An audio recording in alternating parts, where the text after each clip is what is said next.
because it's the mind that needs to first of all be rebranded. Truce said is going to be putting Nigerian labor, Nigeria content and materials first. If you say Nigeria first and it is just us down here that, are pushing that agenda, it's going to be a big struggle. Do you think Nigerian firms, Nigerian organizations should start looking at getting their staff involved in this market or buying to keep for their staff? Within this side, let's also learn citizen diplomacy. See something. This is SOUQ business landscape. Hello, good morning, and welcome to a beautiful Tuesday. We are live on SOUQ News Television. This is where you really want to be, and this is SBL. Today, we'll be looking at what's happening with companies that listened to us yesterday. They have decided to say, okay, let's try the stock exchange, even if you're coming through the back door. It's all good. And we'll also be looking at Dangote. What kind of cards is he playing? The refinery has come to be, but businesses around them, now how are they dealing with Dangote after being on the other side of the wall? There are several things, and also the World Bank. Are we still looking at these loans that should be grants, or them profiling solutions that we need or don't need? We get to talk about all these major topics, major stories that are really not just headlines, but affecting businesses, development, and finance, not just here in Africa, but also the globe. For those waiting for Friday, Trump will be meeting Putin. We'll bring that to you. But hey, you have to wait till Friday. My name is SOUQ, John Rogers SOUQ, and I am pleased with a big smile on my face to tell you that on the table today, I have the Oracle himself, and a beautiful one. Welcome to Tuesday SBL, sir. SOUQ, good morning. Swift, we're on the top flight this morning, I can say. Good morning, Nigerians and viewers out there. Pleasure to be here this Tuesday morning. You're welcome, boss. You've been missing in action for a while. Well, they tell you that when you are scarce for a bit, and that's the way to have fondness, to know the people who really do miss you. And you can see Doc has been smiling since he saw me. It's working. That's it. So I'm enlisting back on the stock exchange of all of you's hearts. Good morning, Nigeria. Good morning, Africa. And welcome, and get ready to have an amazing show with us. Thank you very much. Remember, go to all the social media platforms and just key in SOUQ News Television, SOUQ News TV to be precise. Follow us. Drop your comment. Let's be part of this program today. We'll go on a very short break, and when we return, we'll hit it live. Don't go anywhere. Take Nigeria because it's the mind that needs to first of all be rebranded. Truce said is going to be putting Nigerian labor, Nigeria content and materials first. If you say Nigeria first and it is just us down here that, are pushing that agenda, it's going to be a big struggle. Do you think Nigerian firms, Nigerian organizations should start looking at getting their staff involved in this market or buying to keep for their staff? Within this side, let's also learn citizen diplomacy. See something. This is SOUQ business landscape.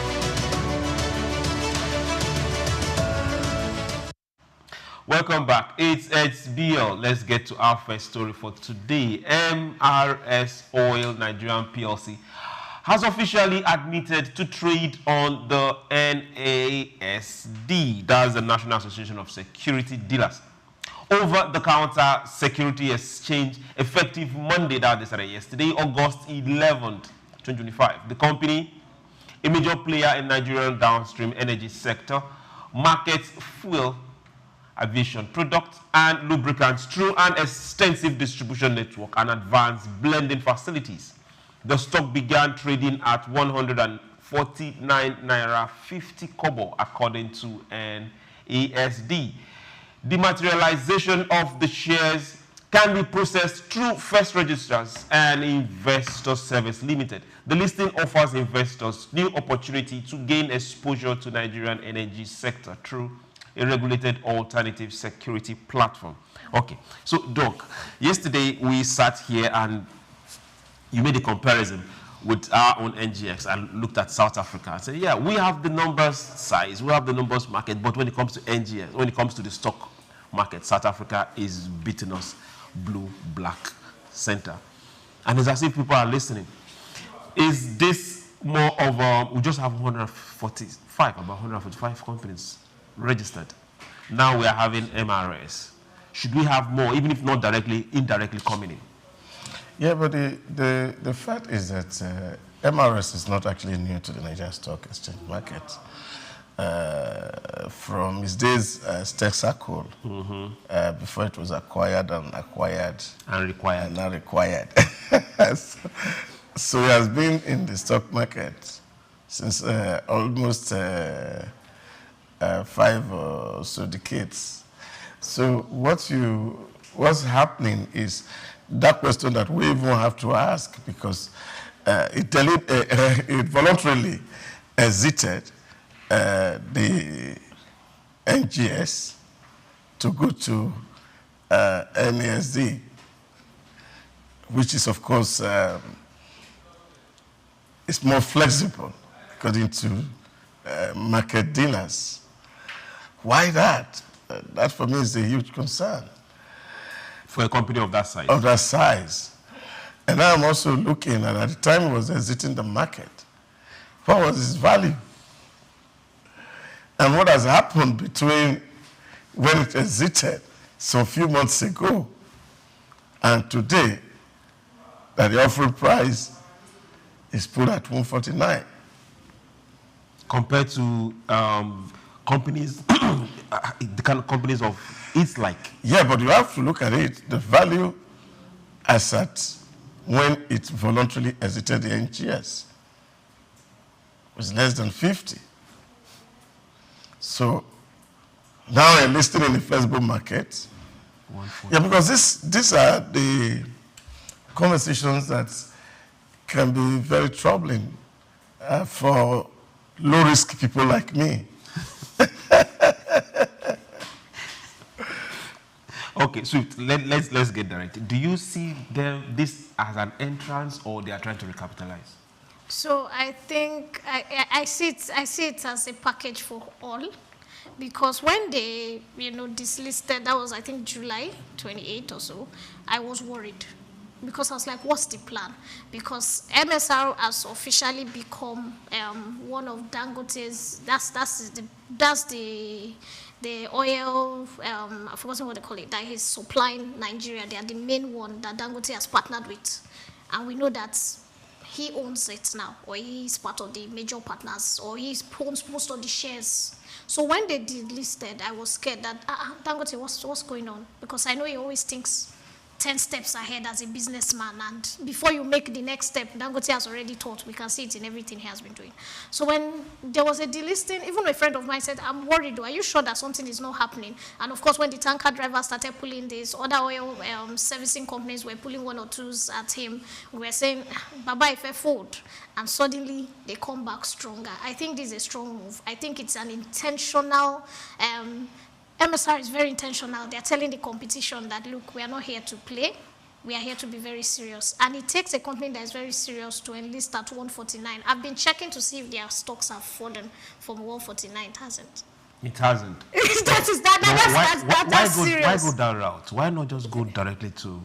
Yeah, it voluntarily delisted from NGS. That's so intentional. It's planned. So it was a voluntary delistment. So, yeah, but you see, you're looking for a lot. But I think, again, like they say, since birds started to fly, hunters started to shoot without missing. Birds are flying without perching. You know, recently, after the exit of Apapa Tudeco from SOUQ, a lot of conversations were out there on the space. Who was buying, who was not buying. And of course, because of the transparency process that are in place in NGS, there's a certain volume of trade that can be done, and people want to know who owns what. And now, it's safer that nobody come to your OTC to ask you who is trading what. Because they are going to a third party, yeah? Yes, so it's just an offline sales. People can put in money, and there's no searchlight beam on them. So a lot of safety and security for some investors who don't want to be in the eye of the storm. So I think that may have been or necessitated the movement from the NGS to NASD. Okay, but add this to this conversation. NASD caters for a lot of smaller companies. Not just smaller companies, big companies. Yeah, but they also have that openness to very small companies. Yeah, but do you see MRS just, I'm just wondering. No, but you see, big companies like Friesland are in OTC window. They have never come into NGS before. They just remain there. They have just been there. So it's not just clean out and quiet. So it's not just about smaller companies. You also have big companies who are playing that window, but they don't want to be listed in the NGS. But what it also means also that the size of your market actually is not cumulatively determined. I can imagine how many companies are listed in the OTC platform as against the official platform of the NGS. And so you can see we can have the bigger number. But people really, like I said yesterday, are quite careful about how stable your market is. And investors are also worried what can happen and what laws you want to breach. Because somehow here there is over-regulation of a sort, because for every little symptom, we write a new act. And so people are wary that we are over-governed. So it's safer to be in a mildly regulated environment than be in places where everybody eyes is. In the eye of the storm. Okay, now, we are trying to see how we can get more companies to come to NGX. Okay, even if they can't go to NGX, NASD is there. What approach will you advise that we should follow as those organizations and as people? What advice would you advise? What approach would you say, okay, let's try this. Let's see if more companies will come in and list. If from the approach of MSR right now, let's be honest, for now, that's the body they are under is seen as one of the strongest, most stable business bodies. That's one. They don't seem to waver. Everything has been going accordingly right now. A lot of people I'm afraid to say I will see a lot of companies in the next 1 month also delisting from Nigerians. Why would they delist? Okay. They are doing well. I'm just saying, because if at 149, if by next week MSR shares climb to a 200 or more, how are you going to convince, if you are a stockbroker, how are you going to convince a company that you have been working for that steadily been maintaining a 1 naira, a 2%, a 3%, a 1.9% for over 6 months, that is not the right route to go? So that's where the big players are. And if again, Uncle has, I don't want to assume, it too is a shareholder. Okay, but don't you think this particular section is controlled by dealers directly? Yeah. So don't you think that somehow they also have input to make these things work? So they are going to push. Like I said, if you are a stockbroker and I am your client, and my small business I've pushed it to the Nigerian Stock Exchange for a bit, and I've been making 1 point something profit. Sometimes it goes down, sometimes it comes up, and I'm looking at what is happening here. And I tell you, I think we should move. What are you going to say? Okay. I just asked. This is for you. No, before you go to doctor. Because I know you are very good at the stock market. What are you going to say? What I'm going to say? Yes. Is, Doc, do you agree with her? What are you going to say? I don't say what I want to say. Well, I don't think it's just the flexibility of the market that will make people to want to go to places where I think you still will have more credibility when, of course, you are dealing in a more transparent environment. People who are risk averse, they don't want to venture into that place. Yes, there's some level of regulation because Nigerian Security Exchange Commission still oversee the operations in that place. But it's just that the rules are more relaxed than what you find in NGS. Okay. So a lot of people will still be very much comfortable with NGS.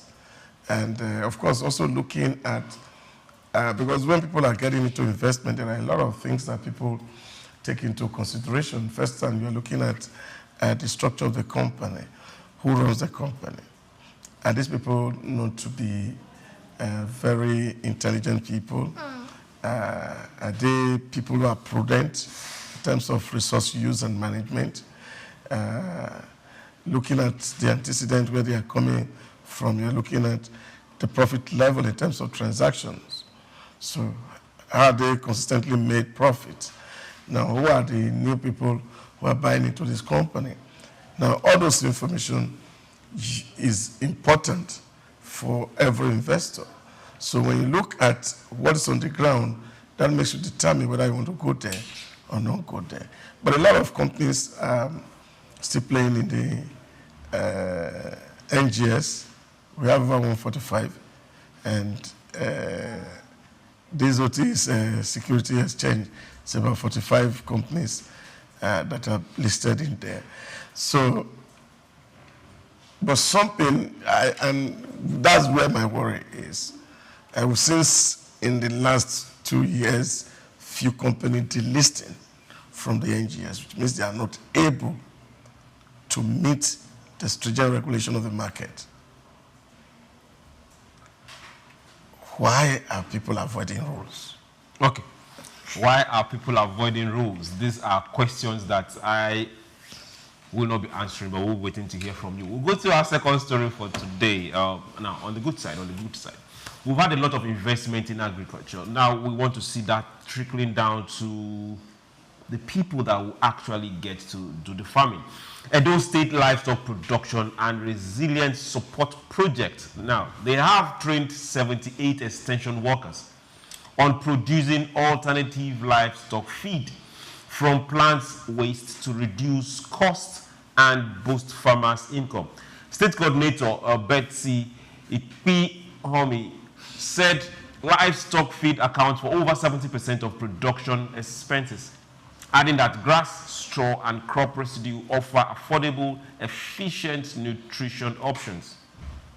The training covered good animal husbandry practices and targeted the use of agricultural residue like corn husks, plant straw to reduce dependence on costly grains such as maize and sorghum. She noted that the training and trained agents will transfer the knowledge to rural farmers, helping them to adopt sustainable, cost-effective methods that improve productivity and profitability. Participants included veterinary doctors, ministry officials, and husbandry experts. Received hands-on lessons in feed formulation, modern livestock production systems, and housing design. Okay, now let's stop here. Dear Doc, we are looking for extension workers. The last count, 78 of them were trained. The last count, we're also looking at 18 local governments in Edo State. But now they call them extension workers. This is where I'm having an issue. The people that were trained are vet doctors, government officials. So if we take out this number, how many people are actually going to be extension workers that will have to go to the community and stay with the farmer to see him get these jobs done? But I don't think that they necessarily have to stay with farmers.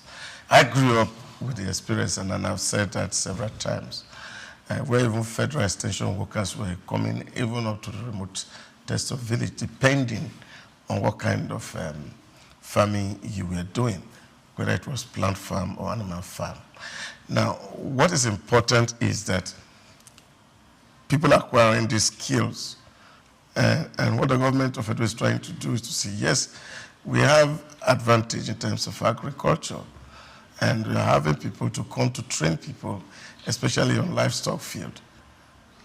Yes, livestock, the way it is, growing up as a child was a very risky business. I can't forget when one of my uncle decided to start a poultry, and in one night almost all the birds were all gone, and you cannot account for. And it was like a waste of the investment. So the whole idea is to also help people who are going to get into livestock farming to know what kind of care that the animals will require. So they are advising farmers, and that's their business. In those days, what they do, they come to the village square. Maybe one or two of them come to the village square. They call every farmer around. And then they say, okay, this is the way this fertilizer is used. And they tell you what are the negative impacts of excessive use or too close to the planted tuber. And they tell you what to do. So the farmer come to that demonstration environment, and then they go to implement in their farms. So that's the work of extension workers. So they move from village to village to just educate farmers and tell them if there are new seedlings that are in town, they say, well, there's an improved seedling, and this is how this works. So because many of the small holder farmers may not have access to education, and they may not be abreast of the new technologies that are in the agricultural space. So it's the duty of the extension worker to go there, and all of them are government workers. So you don't train private people as extension workers. What about local government staffs? Yes, of course, local government can also do the ask, because you see, we're actually running a federation with 3 tiers of government. States are doing what they are doing, and the local government also have their role to play in terms of complementing or copying or borrowing from what the state is doing. And that's what local government should be doing. But in this case, because the local government is not just an appendage of the state, it's supposed to be an independent tier. So state can order them around, but state only oversees their operations for purpose of accountability or transparency. So what the state government is doing is leading by example. And then, of course, other people in the rural and the local government area can also find a way to complement whatever thing that the state is offering, and that makes it easier. Now, it's like train the trainer. So you're training people who go into the village to train other people. That is what it is. So, but we can also take advantage of those who are trained. And then, of course, the local government said, okay, we have some of these people who are from our local government. Come and train more people in the local government who will help us reach quicker and faster to the remote communities where actually these agricultural activities are happening. And I think that is what it is. Okay. Now, thank you very much, Doc. Now, if we go from where Doc is and project it further, 18 local governments, 78 trained. Now, Doc is saying, okay, good, we can go ahead and train in local government level. Yes. Which is where my heart is, though. Okay. Because the farmers are in those rural places. They need people that will constantly be able to say, no, you're doing the wrong thing. Not all the times. No. If half of the uncle's bed can die overnight, all the time.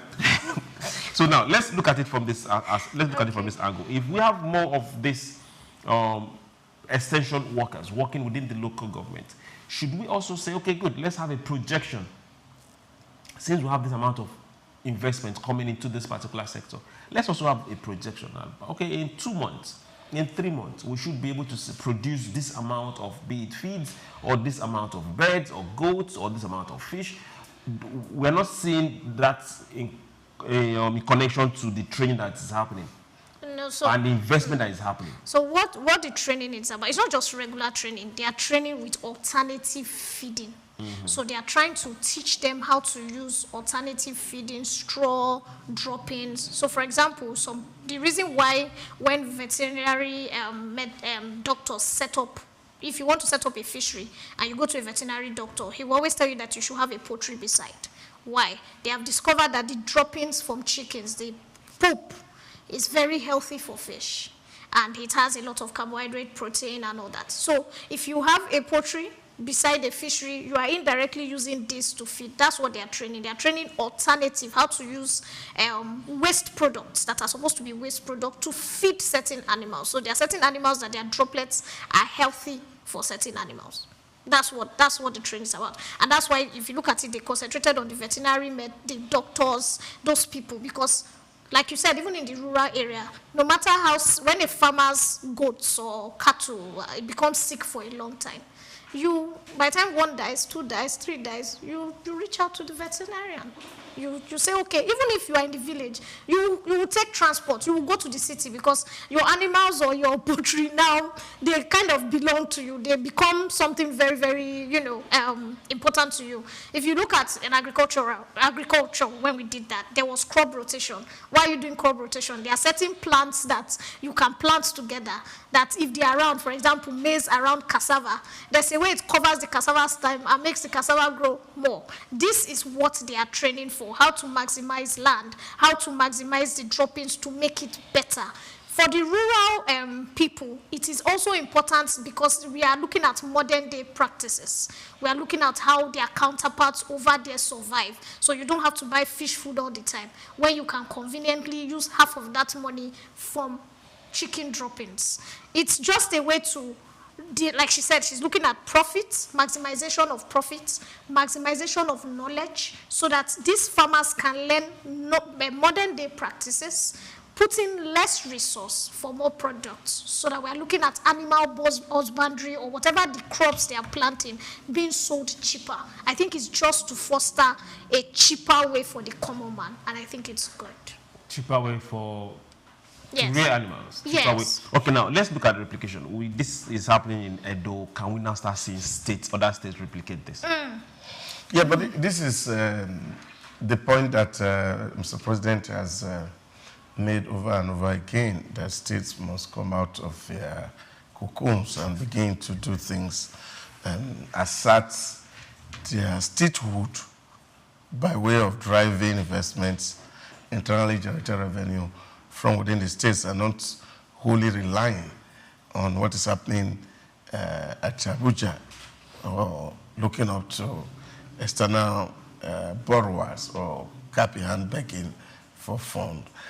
Like they said, every state in Nigeria is blessed with something. And God has given us almost everything. And a friend of mine had asked me once and said, as a Nigerian, what kind of prayer really will you be praying? What kind of prayer do Nigerians pray? And it was quite very frustrating and confusing for me as a person. I said, we pray to God. I said, because what are you asking him to do for you? He has given you people with good head. He has given you good weather. Very good weather. Yes. He has given you resources under your feet. So what will I want God to do for you? And I said, okay, maybe you should take laziness away from our hearts so that we can translate the things that he has given to us into wealth. Because that's the real scenario. There's no nation on earth that's as blessed as this country. No nation. So it's unfortunate that we have to be in this state. And that's why we must drive the right conversation, where every able-bodied individual had to be productive. We can't have a 60% of global uncultivated land, and our young people are roaming the streets having nothing to do. It doesn't add up. And we say there's unemployment. And yet, there are gaps in food supply. Some of us don't even need investment. That's massive. We still need plenty of money. Somebody can start a poultry with even the conditional cash transfer that the government is sending, 25,000. all you just need to do is go buy chicks, day old, and buy. You don't even need to buy feeds. You can go to your backyard and that dry corn and grind it with water. So there's so much that we can do without necessarily have to remain in this state that psychology called learned helplessness. And that's where we find our young people. We are being trained to look helpless. Learned helplessness. Yeah. Okay. And I think we must get out of that buzz and start to think and see how we can survive, especially with these opportunities that we're seeing around. You want to add something to it? Well, everything Dr. has said is on point. I liked the cocoon word. Actually, that one just that the president has said states should stop living in a cocoon. I totally agree. I think if this is replicated in every other place, so you replicate in Edo, you replicate in Delta, you replicate in Imo, you replicate in Kano, it would be fantastic. And they can't complain. What is it called? The land is green. The land is green. You're planting maize. You're planting every other thing. Who sang that song? As you're cutting down, as you're cutting down your maize, you have your hawks. You don't waste them. You see people from China come every year in their numbers to Nigeria to become farmers, to go into husbandry, and they are making their turnovers are beautiful. Okay. And young people are not doing, like he said, we need to reorientate the young people. Because they're the next generation. Well, they will learn what they have learned. That's the idea. We'll go on a very short break, and when we return, we'll promise you that this learning, we'll have to unlearn it. Don't go anywhere. Take Nigeria because it's the mind that needs to first of all be rebranded. Edo State is going to be putting Nigerian labor, Nigerian content and materials first. If you say Nigeria first and it is just us down here that are pushing that agenda, it's going to be a big struggle. Do you think Nigerian firms, Nigerian organizations should start looking at getting their staff involved in this market or buying to keep it for their staff? Within this side, let's also learn citizen diplomacy. See something. This is SOUQ business landscape.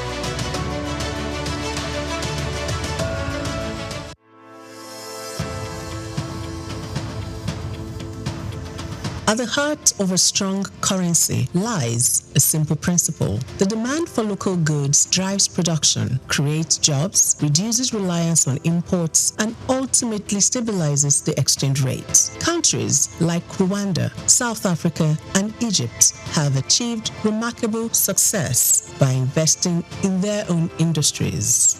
Rwanda has built a textile industry that competes with foreign imports. South Africa has developed a powerful automobile sector, and Egypt has excelled in agribusiness exports. These nations have strengthened their currencies by prioritizing local production, consumption, and exports. Nigeria, with its vast resources, stands at the threshold of a similar transformation. When Nigerians buy locally made products, fewer dollars flow out of the country for imports, preserving foreign exchange reserves. As local industries become more competitive, they can also expand exports, particularly under the African Continental Free Trade Area, bringing in foreign exchange and strengthening the Naira. In 2022, Nigeria spent over $9 billion on food imports. If just half of that had been directed towards locally made goods, it could have significantly reduced pressure on the Naira. The key lies in industries with the potential to drive economic growth: agro-processing, textiles, automotive, technology, and leather goods. Nigeria is already a leader in agriculture, but to fully benefit, the country needs to move beyond exporting raw commodities to processed goods. Products like cashew nuts, shea butter, palm oil derivatives, and hibiscus flowers command higher prices internationally. Ghana earns about $2 billion annually from cocoa processing, while Nigeria's cocoa exports lag far behind. With investment in food processing plants and the branding of agricultural exports as premium African products, Nigeria can bridge this gap, reduce reliance on European imports, and tap into Africa's fast-growing middle class. The Nigerian fashion industry has also gained global recognition, but the country still imports billions of dollars in textiles. In 2021, Nigeria imported over $4 billion worth of textiles, while Ethiopia, using local cotton, earned $110 million from garment exports. By boosting local textile manufacturing and using Nigerian cotton, Nigeria could reclaim a significant share of the $15 billion African fashion industry, positioning cities like Lagos, Aba, and Kano as textile hubs. Nigeria's automobile sector also presents an opportunity. The country spends over $8 billion annually on vehicle imports. In contrast, South Africa's automotive sector contributes over $12 billion to its GDP and employs more than 100,000 people. By implementing policies that support local vehicle assembly and production, Nigeria can reduce import dependency, create jobs, and become the region's automobile hub. Nigeria's tech ecosystem, home to fintech giants like Flutterwave and Paystack, is already Africa's largest. If Nigerians prioritize homegrown software solutions, the country can reduce capital flight and strengthen its tech industry, making Nigeria a global player in technology. The leather industry, particularly in Kano, also holds significant potential. While Nigeria produces some of the finest leather in Africa, much of it is exported as raw material. If we focus on producing high-end leather goods like handbags, shoes, and belts, Nigeria can meet local demand and expand exports. Ethiopia's leather exports exceeded $133 million in 2022, while Nigeria's remained under $50 million. By branding and exporting premium leather products, Nigeria can become Africa's leather capital, boosting the naira through increased foreign exchange earnings. To strengthen the naira, Nigeria must prioritize investments in infrastructure, improve product standards, enhance branding, and implement policies that favor local manufacturers. Consumers must also consciously choose locally made products to create jobs and drive industrial growth. The success stories of Ghana, South Africa, and Ethiopia show that this strategy works. It is time for Nigeria to invest in and promote made in Nigeria goods, solidifying and strengthening the naira for a more self-sustaining and prosperous economy.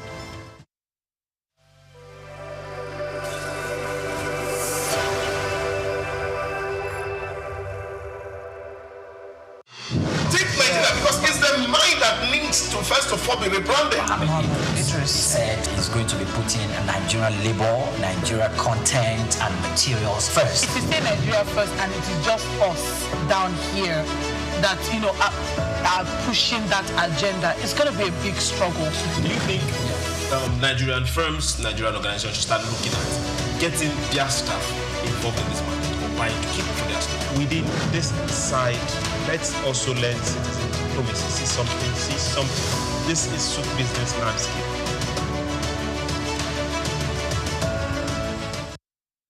Welcome back. This is SBL and we are live on SOUQ television. Hey, let's get this side of the news. This has been up and we need to talk about it. It's affecting businesses and we should start holding ourselves responsible. Nigerian Customs Service has intercepted 16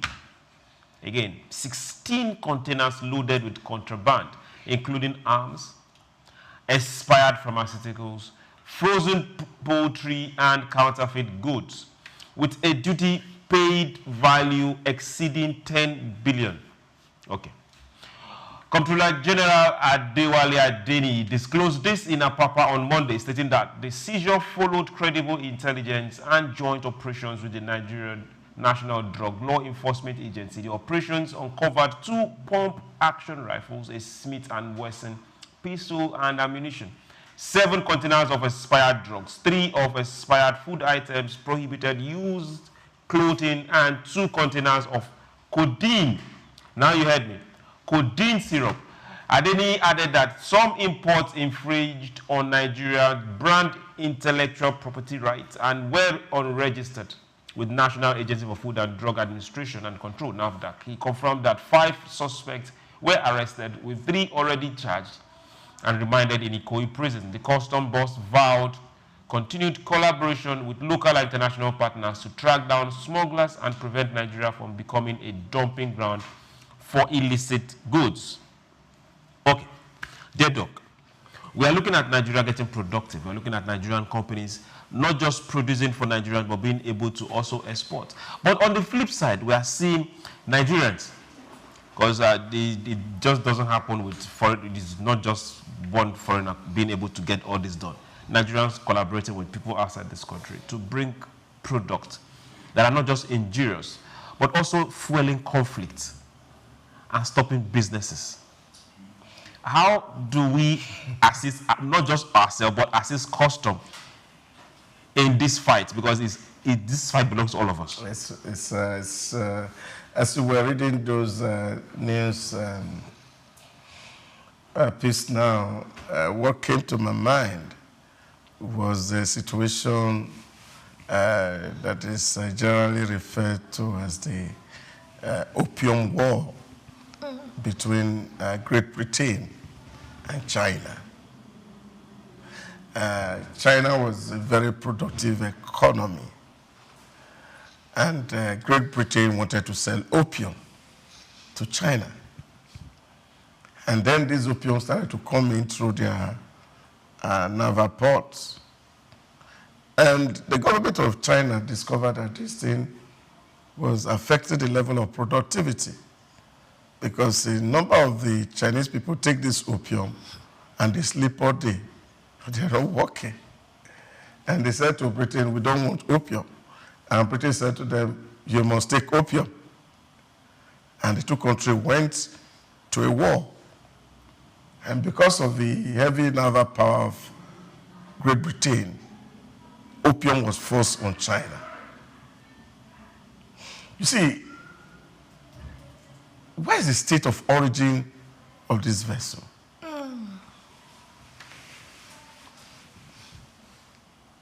Because these are what we call selective morality in international relations. If you claim to be our trading partner, why will you pack things that are not allowed in your own country and allow them to sail to Nigeria? That's another perspective. See, beyond our people being the agent here, is also to take it on the nation, the originating country of this vessel. And Nigeria must get to the United Nations to put this on the table. If you don't want our drug addicts, we don't want your drugs. Yes. So we should put it on the table. It should become international discourse. Beyond the fact that we're going to talk about people who are not disciplined enough and could go get things that are expired to come kill their parents and their siblings. But this is an international dispute from the original country, and I don't think that Mr. President should be silent on this. Because there's enough of it. We have arrested so many vessels. They're not coming from Mami Watara's spirit world. They are originating from a country. And we must know the country of origin of this vessel. How did they allow this thing to happen? Or what is the intention? Is it to wipe off the entire race of Nigeria and take us off the mark? This is a kind of a biological attack. Yes. It can be classed as that, because if you are taking things that cannot be consumed in your country into another mass country, you have only one intention, is to kill them, and that's not different from biological weapon. Yes. So I think the Nigerian state must take this serious and put it on the table at the United Nations, WHO, so that the countries that are allowing expired drugs, forbidden drugs, or contrabands to leave their states to other states, they should pay penalty. And this for me is just beyond our national question, because we've had this for a long time. Small arms coming into Nigeria, and almost everybody is armed, and that is why you see kidnapping is festering. Banditry will not stop. Because these countries are deliberately doing this to keep us perpetually in crisis, because they don't want us to grow. But unfortunately, we have a lot of people who are stupid-headed, and all they think is money as an end in itself. And they forget that if they get an end, the dollar or the pound, that they need people to even celebrate their celebrity status. That's not the people who are dead that will come to celebrate them. So if you got the money, why are you going to spend it? Why are you going to spend it for? The high seas. Or with the mami water that you're talking about. No, because I need to bring that mami water thing up. Doctor had said that these things are not coming from mami water, but as a child, we were told that there were certain things that were coming from there. The attachments were buying, the jewelry women were wearing, the clothes. How do we know that this is not another round of the mami water community? Can you prove otherwise? But you know, I'm looking at you right now with all the things you mentioned. And I'm singling them out. You can never know if I'm one of the people on behalf of the mami water. I just had to drop this here. Yes, your question. Let's look at now. Custom is looking at 10 billion paid. Okay, who paid? Okay. The people that paid, definitely not the boys that came to clear the goods. Somebody somewhere. There is a mastermind somewhere. When are we going to start seeing these people exposed and tried? Doctor took a route that I really know and feel that this is what our government should be doing. Yes. But let's now look internally. When are we going to start arresting this? I don't want to call them kingpins because they are criminals. When are we going to start arresting these criminals that sit at the top? And not just the leg boys walking around? Okay, so first of all, I must congratulate the customs. If you actually listen to his speech, that's the director of customs, he said that those containers were initially cleared. Money paid. They were cleared, that they were free. There was nothing wrong. There was no contraband in them. It was a second inspection that now got them to reveal that it was Atutu Poyoyo inside. And so that's telling you that, like you said, money changed hands. Now, they put out the name of the person that the container was, I think it's a Mr. Babajide. They said that was the person, that was one of the people's names unlisted on one of the... You need to really complete the name because our governor's name is also... no, it's not the governor. So please. It's Babatunde, I mean. It's Babatunde, I think, Ogidulu. That's a name. But by the time you go down, the man will tell you that because sometimes you own the container, different people put things inside. Someone else claims. Sometimes even in customs there, according to some people, some customs officers remove things from another container since you have good credit. So they know that you always import a particular thing, like you are into fabric. They know that truce is fabrics, it's only fabrics. Some of them will move extra things into your container. And because they know that you have a good credit, so it's easily cleared. And then when you are about to leave the war for something, they will now approach you that, some things were added into you, and to your surprise, you will see them. So you see this criminality. One, doctor has talked about it from the international. Let's first tackle it. Then let's now tackle local. Who cleared these containers? Who said these containers were good to go before a joint force now said, let's do a secondary thorough search and started to discover almost 200 grams of Colorado? Do you know what that would do to young people? This is Colorado that young people would take and stand in a place and be sleeping or laughing or rolling around the floor and acting as if they are crazy. And we saw one of them. We saw one of the proteges on a plane yesterday because the doctor said if she was not giving some of those things, a non-normal human being can be that active for 30 minutes, kicking, fighting, screaming, and biting. So now we need to ask the question: who cleared the container? Can those people be arrested? Can they be publicly shamed? Like the way they are doing in the Nigeria police now. They catch you on camera, That's a fantastic thing the police is doing. They bring you out there, your case is investigated, and you are stripped. You are publicly embarrassed. Your name is released. So person is no more part of us. And this is why. I think they need to start to do it for customs. Because why would these containers have been said to have been cleared before the joint force now found? That tells you a lot. And what was in the container? You had ammunition, you had expired food, you had drugs that are not healthy for people. Come on. It's scary. Okay. Doc, let's also look at this. Now, we say we want to go to farming. If Priya was here, the first thing Priya would talk about is insecurity. People come farm because of insecurity. Thank God Priya is not here. You miss him, don't you? Yes, I do miss him. But now we have proliferation of small arms coming from the West, down to Africa, fueling 99% of the conflict in Africa. But yes, these small arms are being sold by the West to these places, and they are finding their way into our country. How should our government start tackling this?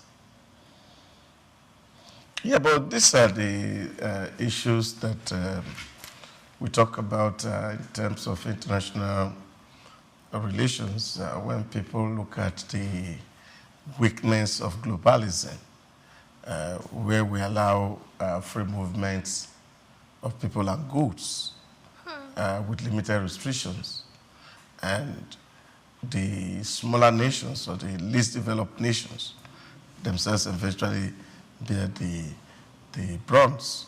And this is not new, and every student of history understands this, that what you do is you create a scenario when two brothers are fighting, and then you can take advantage of what both of them owe, and you go away there. And as long as they keep fighting, of course, they are not going to look at who is taking anything away. And I think this is what has happened in Africa especially, which is the whipping boy of the continents of the world. These guys understand that what they need to do for you is give you things that make you look crazy. Did it not amaze you that when they came at first, how they came? They brought dry gin for our traditional rulers, and they signed their destinies away. They gave them umbrella. It became a status symbol. And they were willing to sell their sons and daughters to go work the plantations in their country. And you know what that means is that when you take out able-bodied men from a community, and all you are leaving is old men with young women, like Socrates would say, you will be breeding weaklings. And that's what has happened to us. The best of us were taken into slavery. So the thing has not stopped. Has not stopped. So what we had left were weaklings. No, and that's why we can't compete. Doctor, you can't break this table. I'm one of the best. You are the best of us. I'm listening. No, we have to decide. You I'm said listening. the best of us. I'm yes, sir. The best of us were taken. Enslaved. We were not in that generation. Yeah, but I know you were not in that generation. But the generation that produces you were weaklings. No, some of us came from the chief slave. So those ones were never sold. Please, let's review. Let's say the way it is now and Now, disagree. slavery did not happen in my community. Exactly. Yes. Because we fought them to stand still. You see, so You didn't fight anything. We fought them to You stand were not still. there. Your senior brother. You talked about my Let me tell you something.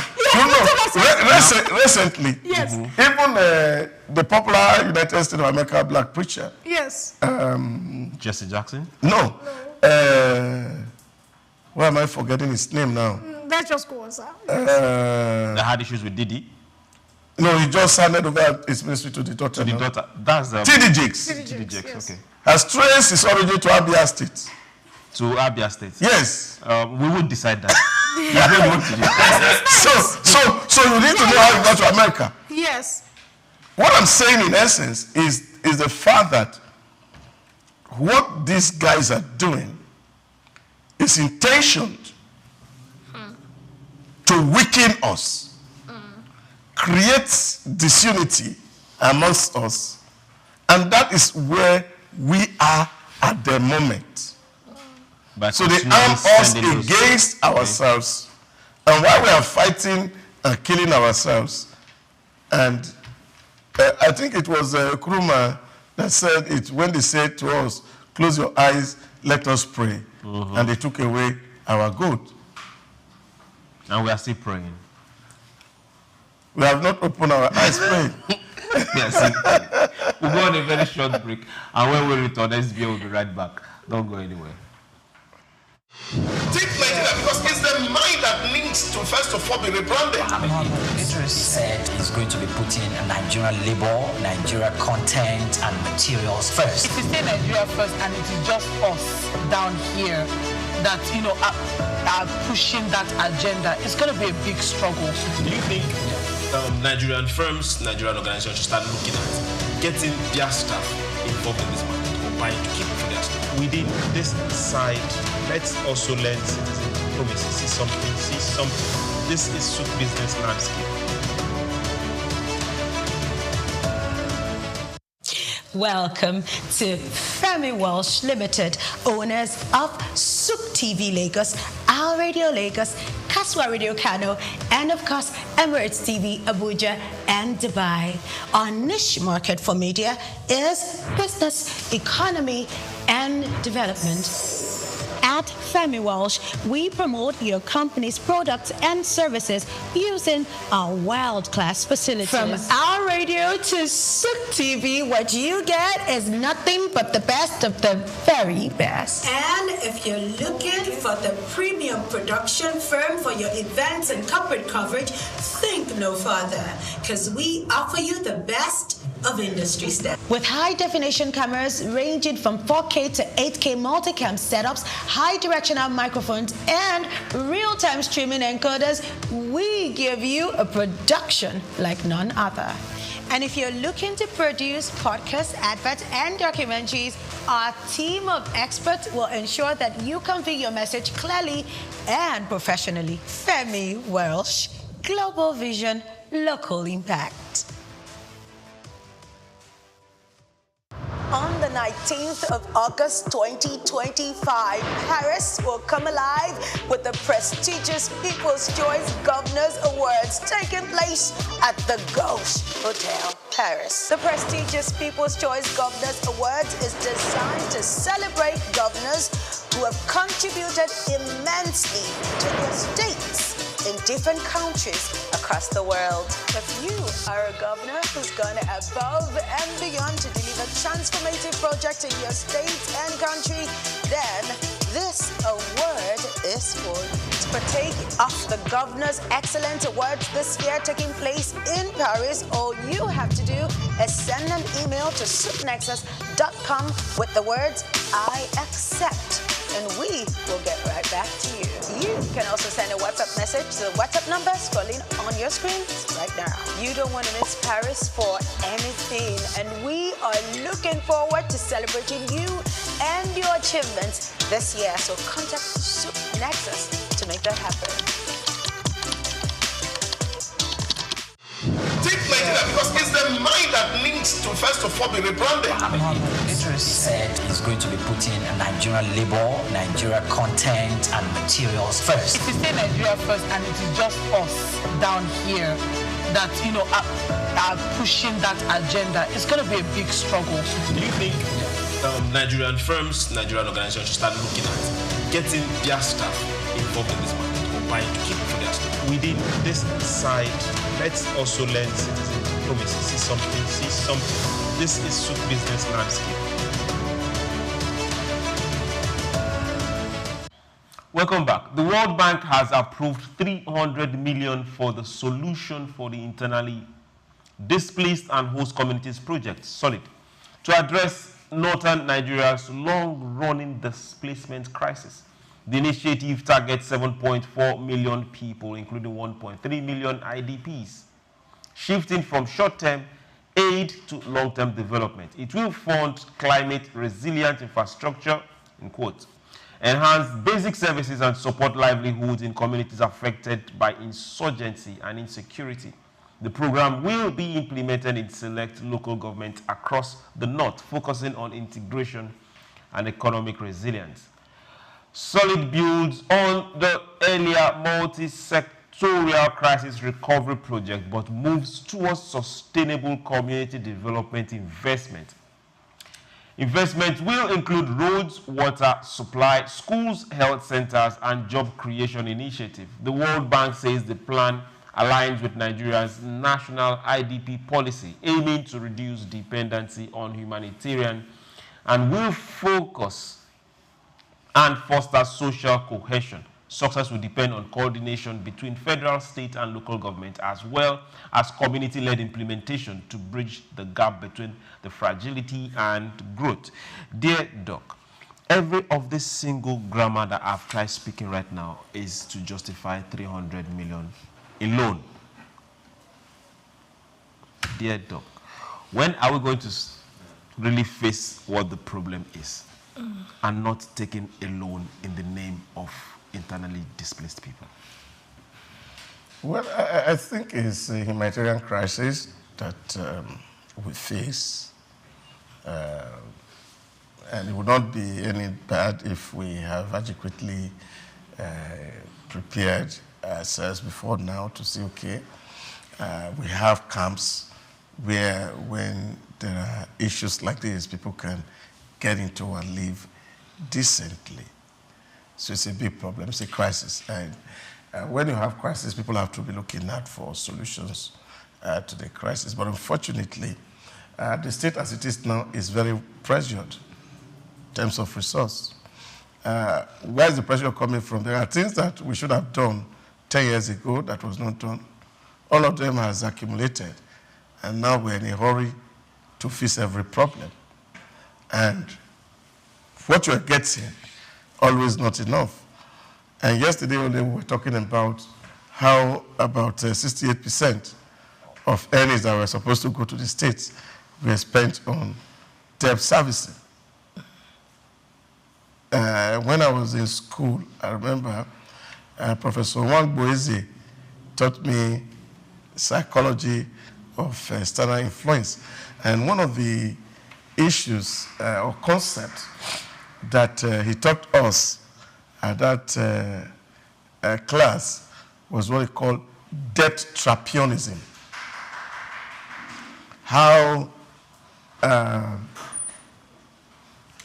people of the West use debt to keep us in a trap. It's a circle. And then you are helpless in a way. And you have problems facing you in the front, and they are showing you the cards, out-of-school children is 15 million people. They tell you housing deficit in your environment is this number. You don't have basic infrastructure. Your school's laboratory are not equipped. Your hospital don't have drug. Access to financing is reduced, and therefore over 160 million of you are multidimensionally poor. And then you have to do something, and you don't have the resource. And then they offer you help. What type of help is that? And that is it. Magawata call it the dead aid. How AIDS had crippled Africa. And it's likely to the HIV kind of AIDS that paralyzes all our immune system. And you keep taking the drug. Of course. Which is the loan. And that's the only way to keep surviving. On our own side or on their own side, because they are making profits on this particular loans they are giving us. Bam. Yeah, but you need it to survive. Do we, sir? Yeah, we need. We don't need it. You see, it's how do we need? We do. The challenge is that how do you manage a people's expectation? Okay, hold on to that thought. Now, yes. let me come to you. Why have we decided to run away from our responsibility? If you say SOUQ is coming out to contest for the governor of Edo State, it's your responsibility to make sure that lives and property. We will vote for her. Well, I will vote for her. You see, people in there don't vote for me. Thank you very much. Why have we decided to leave that responsibility and face Abuja? Can't we just be true to ourselves? Any governor, any local government that cannot maintain peace in its place should vacate. It's that simple. So if you look at the loan, the terms of the loan, that's what scares me. Is that the loan is given to the federal government to build on the initiatives, developmental initiatives they have already started. So they are saying federal government has already started doing certain things. The loan is not just like, let's do something new, let's do something afresh. They are still giving it back to the same people that we feel, in quote, or some school of thoughts, not we, some people or some school of thought feel have not been managing these monies that have been coming in. For example, if you are looking at, let's say, the Benue crisis or the Northern crisis, for years, for over 7 years, monies have been coming in. Influencers have, one particular influencer raised almost, I think, 30 million or more than 100 million, and he pumped into that place. And I'm not still seeing anything. I'm still seeing people hungry. 2 weeks ago, we're talking about the fact when World Health Organization said they were going to pull out funding because of the United Nations aid that was being pulled out. And so people were going to be hungry. You know, they made a lot of noise. Children were going to be hungry. And you were asking me the question that, which children are hungry? Is it the same place that is feeding, you know, most of Nigeria, that you would tell me that children are hungry there? And then we see it now. They are releasing these funds. I would not say, like Doctor is saying, is it intentional? Are they releasing the funds, or they are giving us reasons why they should take it? That's what I'm saying. If these funds were coming in, and what the bank that is giving us this, the World Bank giving us this loan says, look, we have architects on ground to build 300 houses for the displaced people. What is the state government doing? I'm just saying. I'm just asking. We have architects on ground to build schools. We have architects on ground to do this. Then I can say, oh yes, thank you so much for this loan. Let me help you a little bit. Yes. Let me help you. Help me. Don't help me. Help me is more than help. Let me help you a little bit. Yes. Okay. You just mentioned that somebody put in 100 million and it's not seen. Let me do the maths for you. 100 million. Now, if you have to feed 2,000 people with 1,000 naira per person for a meal, yes, per day, for 30 days, it gives you 60 million. Okay. Dear Doc, bam, No, wait. Doctor is about to land this plane. No, I don't want it to land.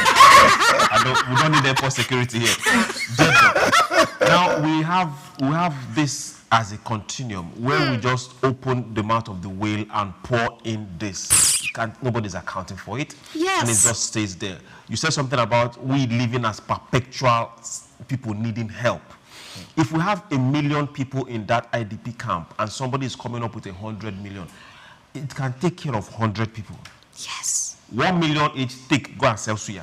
Yes. Go and sell suya. Go and start a farm. Go and start don't go back to where you are. If World Bank is saying 300 million, dear doc, this is social welfare. Yeah. How are we going to make the money to pay back? Because nobody is going to account for what the money is spent on. It's social welfare, and now they are writing roads. What's the state government doing? Is it World Bank now come and build state for Kano, build road for Benue, or build road for Katsina, or Borno, or Zamfara? Yeah, but I think it's school. I think it's beyond the road. It's also to understand the reality of the crisis that we have found ourselves. Okay. I was speaking at the event last week, and I said, because there are a whole lot of things that we don't pay attention to, that there are even people who, because of the way the nation is wired, fear-mongering, and the rest of it, people are just afraid to try. And so we see this group of people who are living in this environment, and you have to take care of their feeding per day. People have to take the contract. That's why I just gave you, because there's nobody today in Nigeria really that can be fed with 1,000 naira. So I'm just talking about 2,000 people, maybe just one camp, and you see 160 million is gone. But how did we get here? Which is the root cause. The root cause is the fact that at a certain point in our life, when we didn't need money, at least you would have read in your history book that is credited to General Gowon, at a certain stage in our life, where he said money wasn't our problem. It's where to spend it. How to spend it was a problem. And then we could go to other countries. And I remember that a Greenlander, we have to pay off the civil service salary for some certain months that they could not pay because we had so much money. But yet we didn't build infrastructure. There were no good hospital built. At that time, we didn't have too many universities that were functional, that were built. Only very few. And so yet, bush were everywhere, but we're looking for where to spend the money. And that's where our history had come. And then MF came and said, well, you guys are doing very well, and I think you need more loan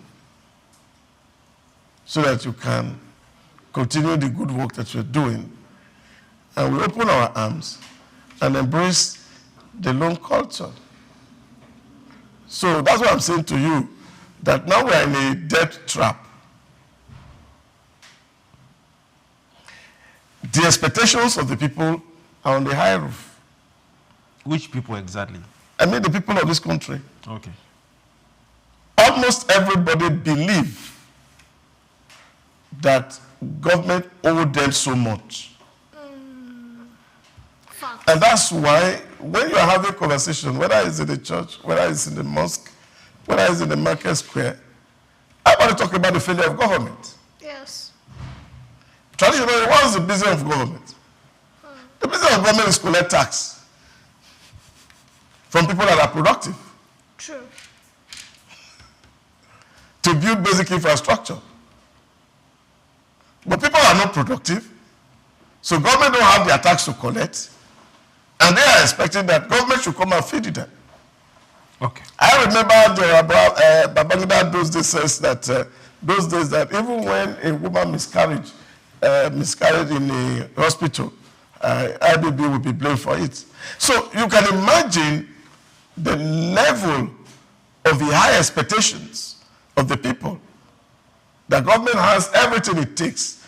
In short, people say, the money that is in this country is enough to go around everybody. Okay. And yet, when we calculate all the revenue put together, it's not even up to what is put together to run Heathrow Airport.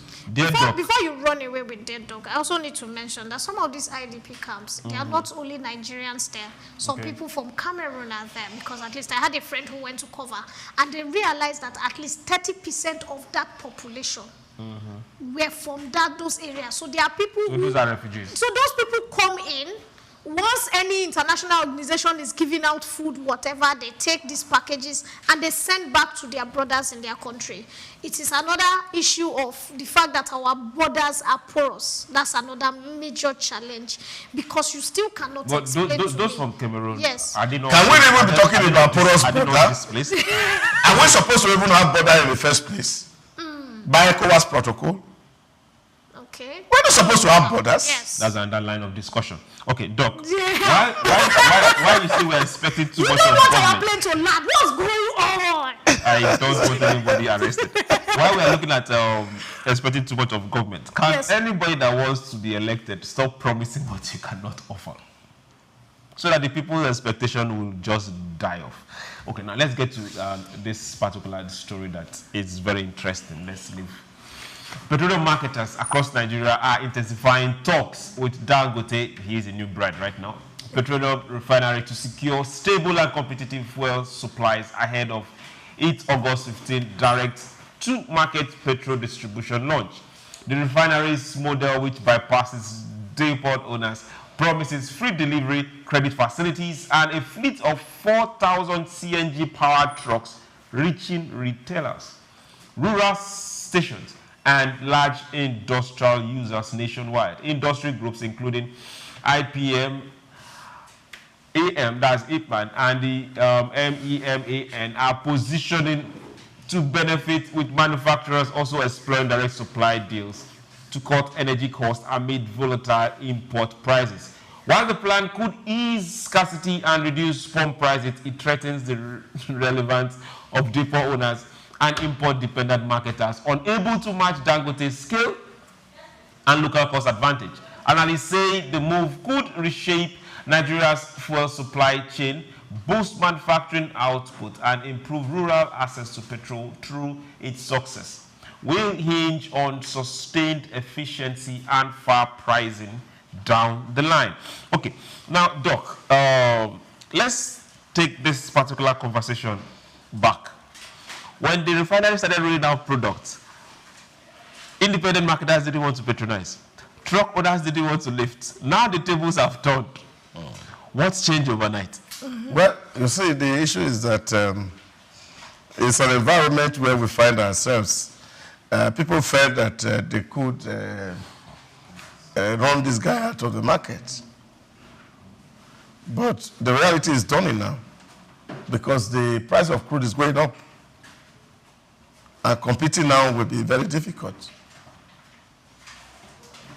And more so that Dangote didn't just bought 4,000, 8,000 trucks now. CNG power trucks to take fuel to where it's needed. So the man invested so much, and you can see that he has resigned every other place to focus on this business. Recently, we saw him leave the sugar environment, left the cement environment, and now he's focusing on this new investment. Well, he should give them some terms to come into the fray, because while he was trying to survive, they didn't support him. Like they say in my village, it is the thing that hand has made very well that goats like, you know. So they can't reap where they didn't sow. They can't reap where they didn't sow. Yes. Okay, let's look at this. Let's look at depot owners. Why are they complaining? what handwriting has been written that they can't read? Why are they complaining? That they are just reading. It's not what they are reading. So you would notice that throughout last month, at least in the past 3 months, depot owners, independent marketers, they have been trying to bring down Dangote. They have used every opportunity they have from the media to say, look, this man cannot have, that is going to deregulate the system, that people should be afraid of what Dangote is capable of, that someone who owns a refinery alone, you know, they've been going on and on, trying to demarket the brand. But unfortunately for them, Nigerians are not emotional towards them anymore. Why? It is the same way Nigerians are no more emotional towards lecturers' plights. I was with you.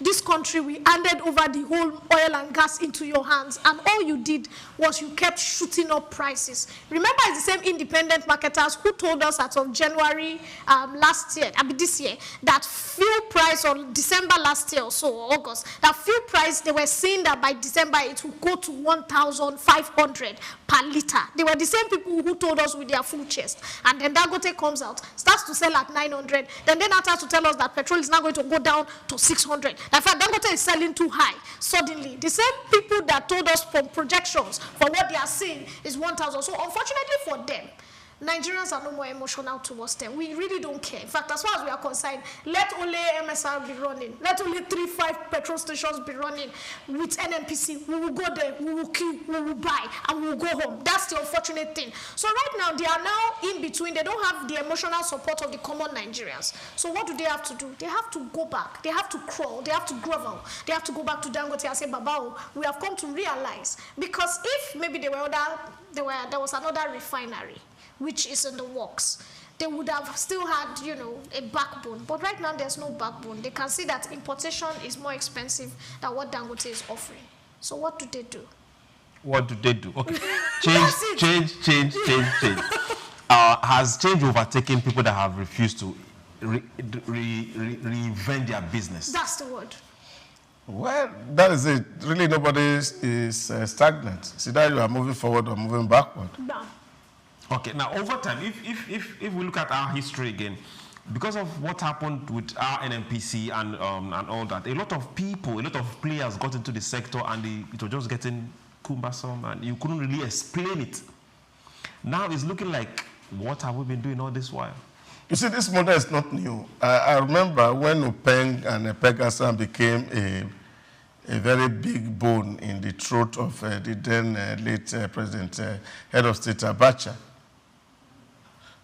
That was when the NNPC mega stations were bettered.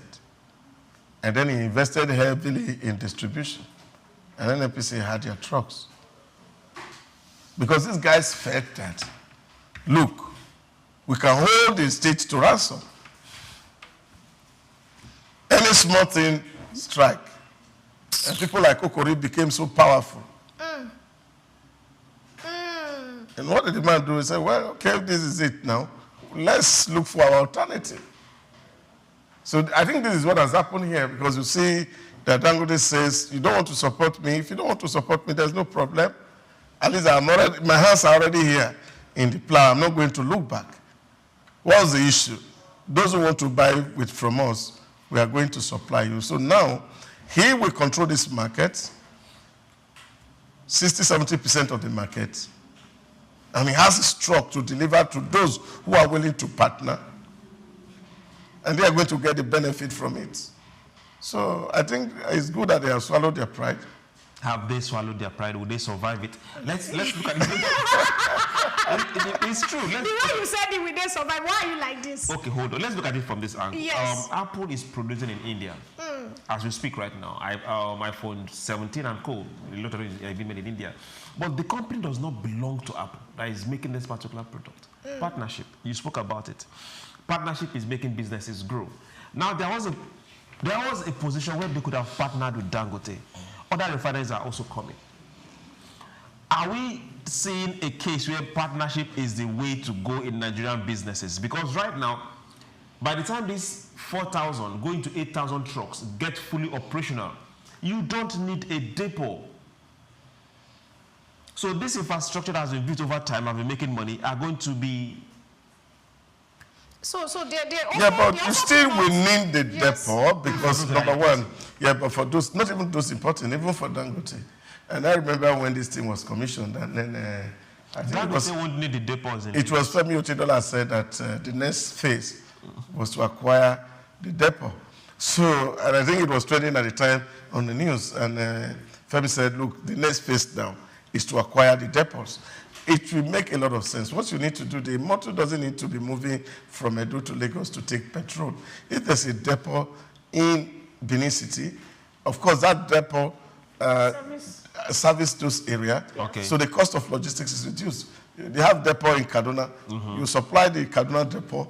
Then, of course, the trucks in that environment are circulating around. They don't need to come and queue in Lagos to take petrol to this place. So the depot will still be very necessary. But and I hope that the government is willing to actually... Can you also talk at, okay, now look at it from this other angle. You talked about not having trucks all coming from Lagos down to other parts of the country. We used to have pump stations owned by NNPC. And they are still there. Yeah. Some of the pipelines may be broken, yeah, but those pump stations are still there. Can we have a case whereby, let's have this kind of partnership? Okay, that will connect to our pump station. Okay, we now supply to each of these major locations. Then the trucks can now come take to those particular places. Can we start seeing this kind of partnerships? Well, Dangote goes ahead and build his own pump. So what, I'm sorry, Doc, can I come in here? Let me butt in here. What I see is going to happen is this. Dangote has already pushed these people to the wall. And in business, when you push the depot owners to the wall, what's the next thing? If you offer so for example, if Dangote offers a partnership with any depot person now, they are already seeing the handwriting on the wall. The partnership is going to come in cheaper for him as a business. If he wants to buy anything, it's going to come in cheaper. Why? He has already showed, I have the refinery, I have the resources, I can run you out of business. So for me, this, like I told you, this man has been thinking 10 steps ahead. In fact, a friend of mine was telling me that it's all in that by the end of this year, it's not only going to be MRS. That a lot of independent petroleum brand owners are already reaching out to him that, bro, how much do you want on the table? Is it 25%? Is it 30%? And they're already in negotiations because they are seeing the handwriting on the wall. Where is your direct coming from? It's like you have a sugar daddy. You're going to run to him. He's the one that has the money right now. You're going to leave that young boyfriend that is preaching love. I'm going to say because I have bills to be paid. And these people, these depot owners, I'm telling you, these depot owners, they have bills to be paid. They have families. They were bringing in a lot of workers are going to lose their jobs. And Nigeria said, who cares? A lot of people lost their jobs when you increase petroleum prices. People were fired because companies could not afford to keep an overall head. So they were downsizing because of you people. So if a couple of you I don't lose your think jobs, they were completely out of business. I'm not even talking about depot now. yes, talking we about are talking about tank farms, yes. that were receiving the product. Yes, of course, they can also be used for export facilities, where, of course, the product can also be taken. Okay, export facilities. For those close to the port. Dangote is going directly from the sea. Yeah. He's exporting directly from the sea. So this man has covered all tracks, sir. It's going to be very beautiful in the days to come. And I think Mr. President knows this one, and he said it from day one, that competition is what makes life really very sweet. Yeah, Dangote is doing a lot. I read the other day that Bismarck was saying, oh, NNPC should just sell their to him refineries to Dangote so that he owns it. But I think NNPCL is also trying to prove a name, and they want to be able to compete.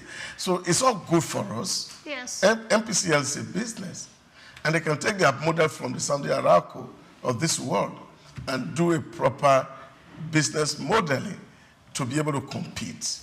They have a lot of advantage.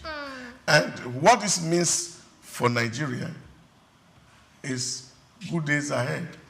Good days ahead. Now, the major refinery we have now that is in the country, private business, is Dangote.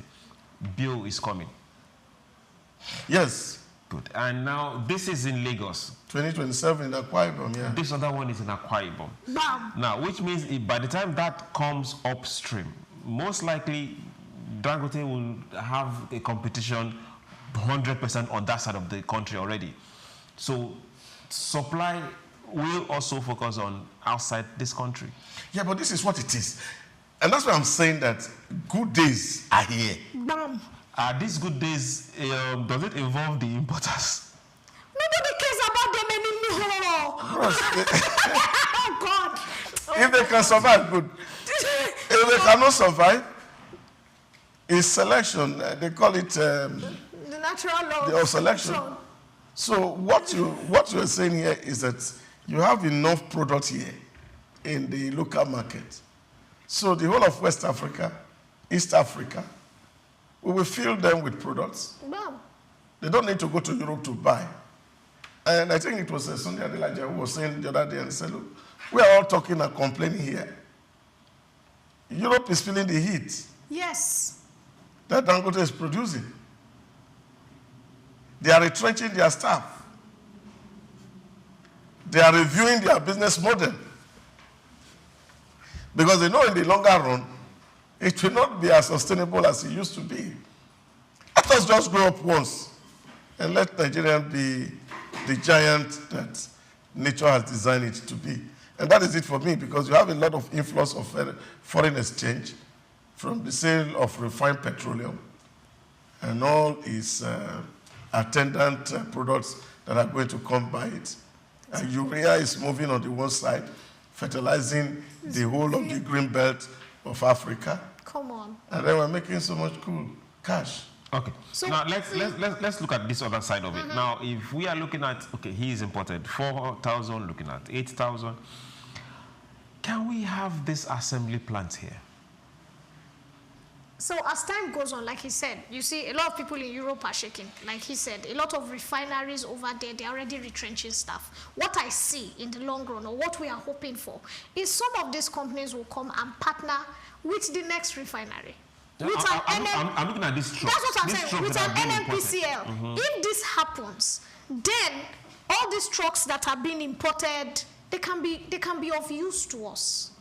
They would also put Dangote on his feet if he knows that the next refinery has some international backup.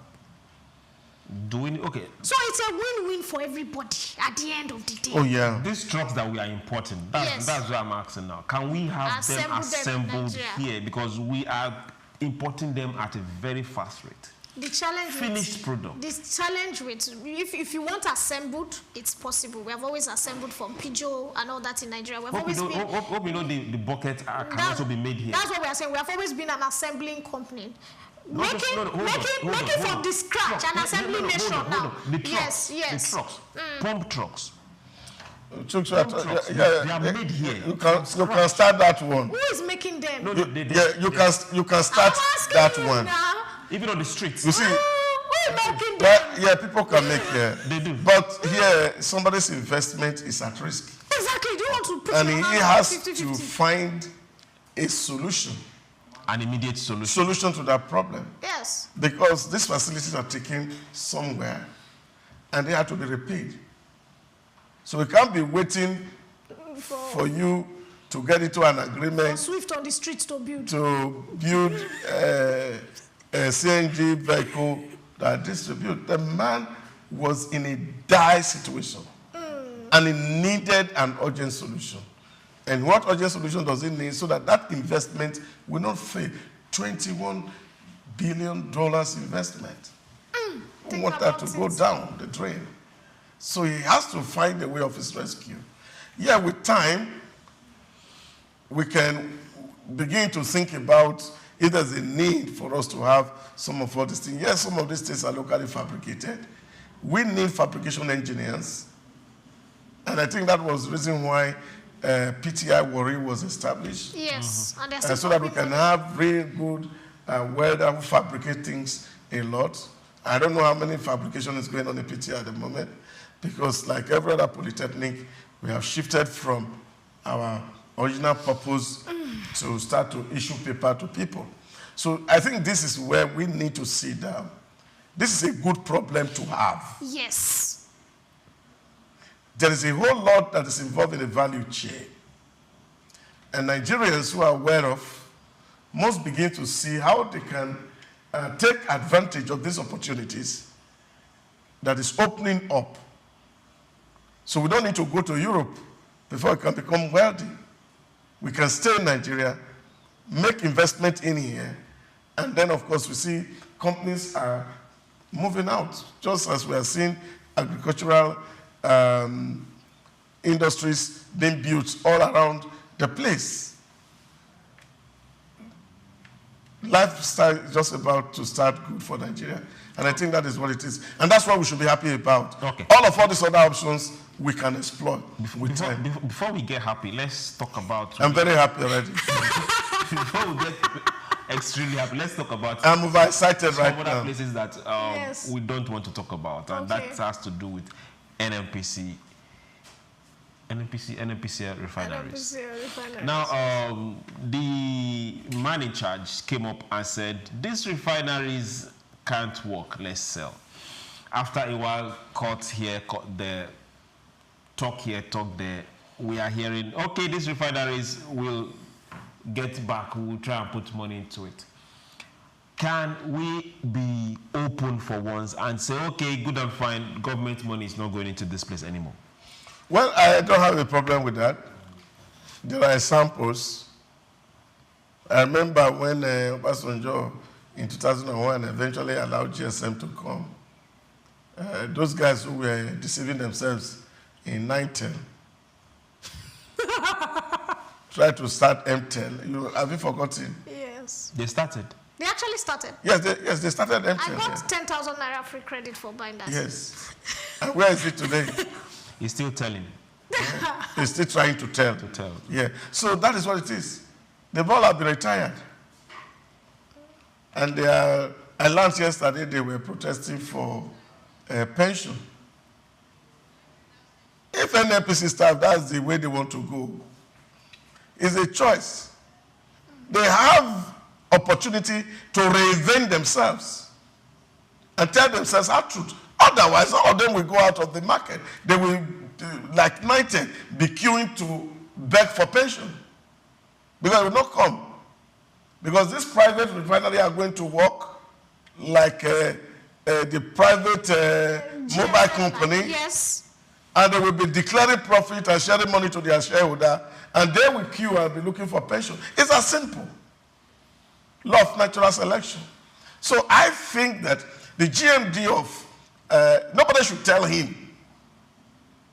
He should be able to sit down with the senior management of NNPC and say, look, we have to compete. If Saudi Aramco can do it, we can. They are not importing men from the moon. The Arabians who are there driving that business, and they are making so much profit. So we have heads. Some of these guys are trained in the best of institutions across the globe, not even locally trained. So they should be able to take the Harvard model and put it on the table and say, this is where we're going. And we want to give Dangote a run for his money. It's possible. It is. Okay. Why they give Dangote a run for his money? Do you see the light at the end of their tunnel? So I do not see a light at the end of their tunnel because they have been spoiled, they have been babied, they have been funded. I have a privilege of having a couple of people I know who work there. They earn way ahead of what their co-counterparts in oil or other oil and gas companies in. Their services are amazing. They have free medical health, they have 1-year travel allowance, they have so much. And it has not been stopped. So you see this free, you know when you are giving people too much for not doing anything, literally they use oil servicing companies. Their staff do not even go to these rigs. It's oil servicing companies that go most of the time. I think it needs to be stopped. Like he said, they need to be shut down and they need to be fizzled out. But my fear for them is a former president of this nation has said these refineries will not work. And we saw how much our president has put in and where the money disappeared to till now. And we are yet to trace, we are yet to find, they are yet to tell us this is where it is, even though EFCC is on top of the matter. I feel privatization, sales is the next big thing for NNPC. I do not see them coming back. I have been singing NNPC for over 20-something years. I've not seen anything that they have done. I do not see them coming back, I'm sorry to say. Yeah, but I think you see, the issue is that you don't know how strong you are until you are chased by a very wild animal. Use masquerade to chase So, they talk about Now, I think the chasing is hotter now. Okay. And I think they'll be willing to run. Okay. While we pray and really wish NNPC find their footing and do some running, we look forward to more competition in that particular sector. And for agriculture, these are our two major places that will have serious comparative advantage, and we want to see that work. So everybody out there, remember, you have a role to play. Don't just keep quiet. Get busy and get working. My name is SOUQ, John Rogers SOUQ, and it's been my pleasure having you today on. Swift is also here. I want to say, have a beautiful day and be strong and ensure that nobody runs you out of the market in the course of your week. Yes. Dear Doc. Please don't take laws into your hand. Don't. It's been a pleasure here, and amazing to know that you are there watching this conversation.